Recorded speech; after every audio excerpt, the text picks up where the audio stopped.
Okay, तर आपण विज्ञानचे 4 concept पाहतो जे ऑलरेडी आपण बऱ्याच वेळा पाहिले आठवणीला पर एकदा रिपीट होईल त्या निमित्ताने आपलं बस. ओके, सो हे 4ही शब्द पक्के आता बघा उतरवा.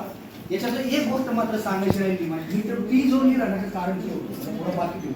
तर प्रभार याचा अर्थ काय आहे, ज्या ज्या जलविद्युत केंद्र अणुविद्युत केंद्र जे फिरतं ना जे जनरेटर त्याच्यामधून जे तयार होतं वायरमध्ये त्याला म्हणलेले साध्या भाषेत करंट म्हणतो आपण.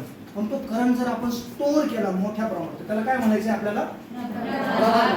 इंग्रजी शब्द याला काय आहे, इलेक्ट्रिक चार्ज. काय शब्द आहे, इलेक्ट्रिक चार्ज. आणि हा चार्ज मोजायचा असेल तर मोजतात कशात, कुलॉम्ब. एवढं लक्षात ठेवा. आता हा जो प्रभार तयार झाला, कळलं, करंट शब्द वापरायचा नाही.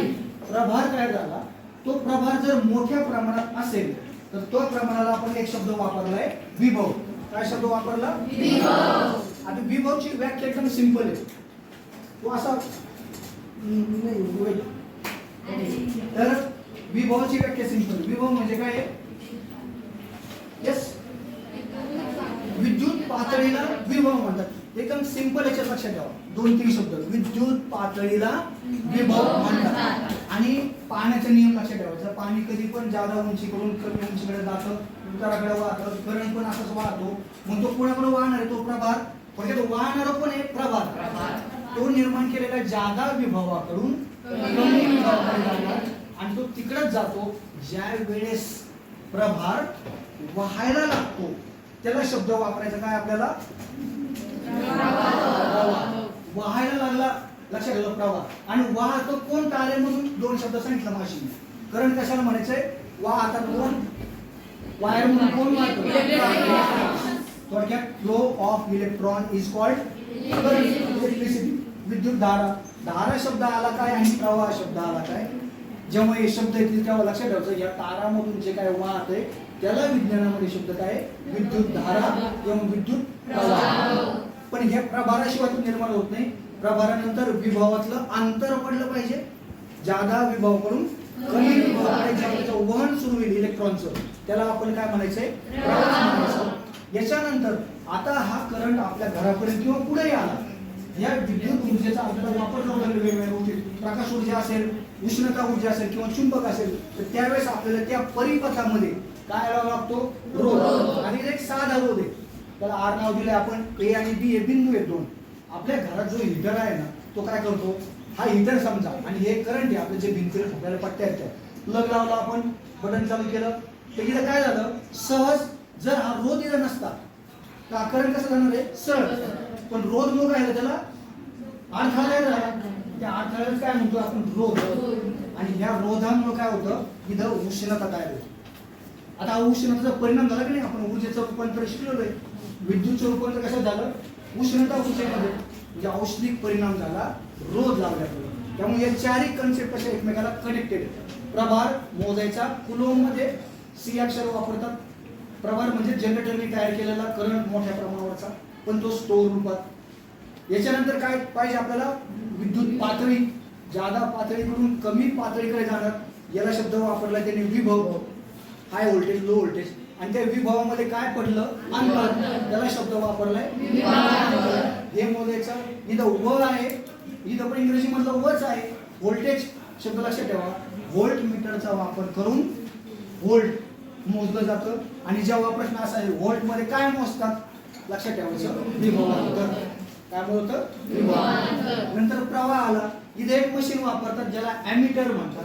आणि ॲमीटर वरून शब्द लक्षात ठेवायचा, अँपियर. म्हणून हे अँपियर मध्ये मोजतात करंट, फ्लो ऑफ इलेक्ट्रॉन, प्रवाह. आणि याच्यानंतर रोध, याला इंग्रजी नाव रेझिस्टन्स आहे.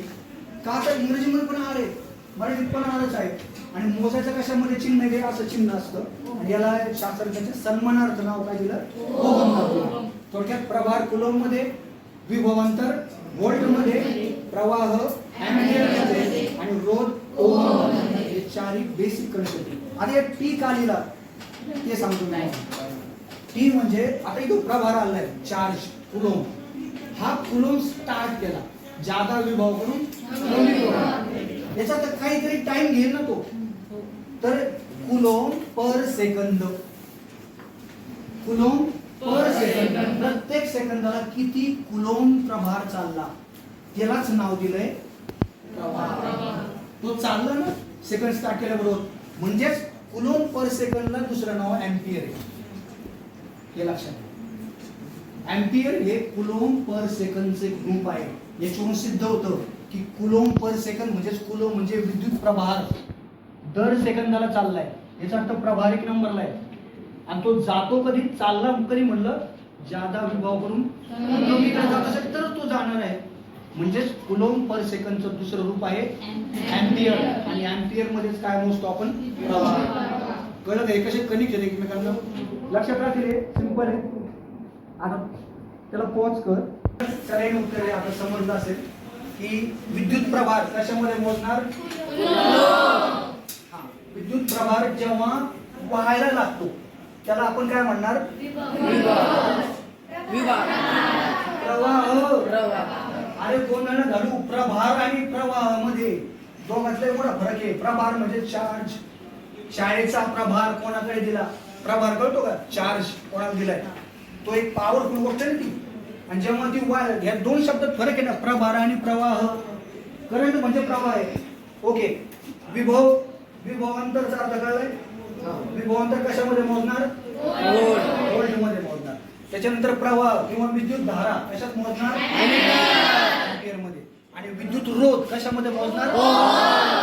आता चारही शब्द फळ्याकडे न पाहता मला सांगायचं 3 नंबरचा शब्द कोणता आहे. एक नंबरचा हळूच डोळे तिकडे नाही करायचे, हळूच पण. सगळ्यात शेवटचा शब्द काय.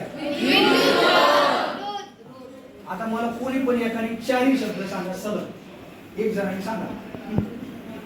काय करणे पाहिजे. पहिला